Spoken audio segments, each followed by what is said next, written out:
9001-2015 in a nutshell, how it works and how it can work for you. For those planning to adapt the new ISO 9001, here's a map of the new quality management system. You probably may think that the new quality management system model is complex or too simplified for your organization. Regardless of your perspective, let us break this down for you. First, the new ISO 9001 contains 10 clauses. These are the scope, normative references, terms and definition, context of the organization, leadership, planning, support, operation, performance evaluation, and improvement. Let's bring back the ISO 9001-2015 model again.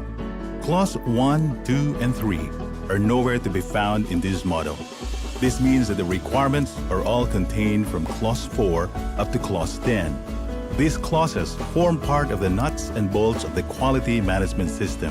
Remove any one of these critical parts and the system will break down. Each one of these clauses should function with one another within a plan, do, check, act cycle. Look at this cycle as the engine of every business organization. This is the engine designed to consistently produce quality results. Now, for purposes of discussion, let us remove this quality management system engine in the picture.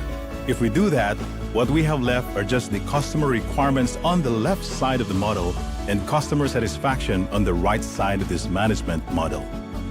Every company's goal is to first understand the requirements of the customer on the left side, and the left side is where it all begins.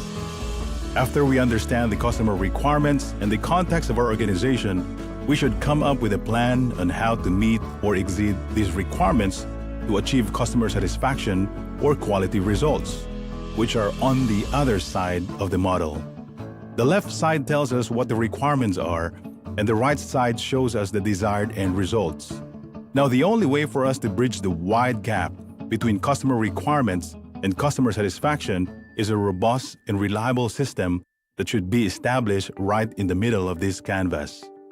This is where the quality management system comes in place. The only way for you to ensure consistent quality results is by establishing this quality management system in the middle of your business operations. As already mentioned under Clause 4, we need to define the context of our organization, capture the requirements of the customers, including the needs and expectations of relevant interested parties. This is the starting point of every business. There is greater emphasis in leadership in this new edition. Unlike in the old ISO 9001, where leadership is delegated upon the quality management representative, the new ISO 9001's emphasis is on the importance of leadership and commitment. The leaders of the business organization in all levels should communicate the importance of meeting the expectations of the clients at all times. Customer focus is the name of the game.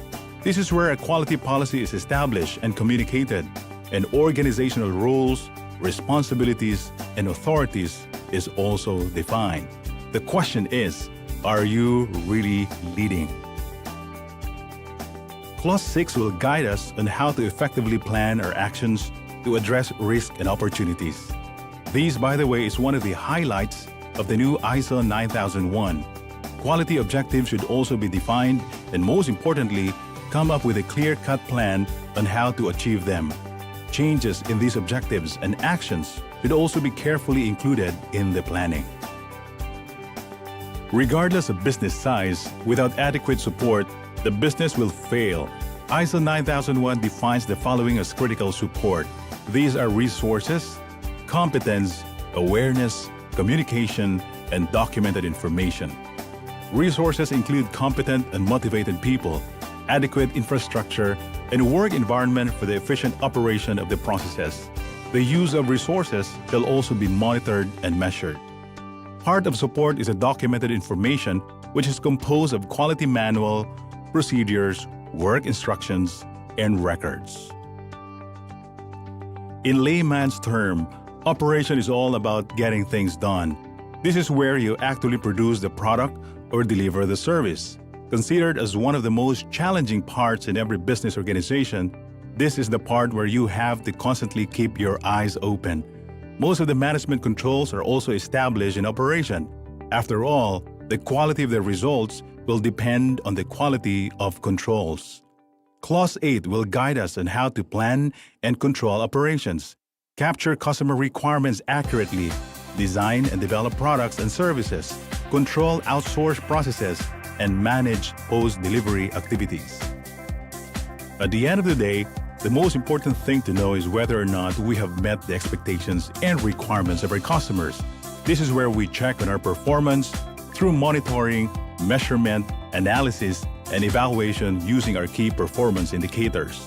By conducting regular internal audits, we can gather data for management to review what parts of the business organizations need to change and improve. The American quality guru, W. Edwards Deming, precisely put it when he said that without data, you're just another person with an opinion. The effectiveness of performance evaluation then depends entirely on the accuracy of data and its analysis. And finally, the time to act closes the PDCA cycle. Improvements get done when we act on non-conformities and corrective action. This is how we truly achieve continual improvement. So there you go. This is ISO 9001-2015 in a nutshell, and how it all works within the plan, do, check, act cycle. Our best advice: if you want consistency and quality in your products and services, complete the PDCA cycle and get ISO certified. This has been another presentation of AGF Consulting Group.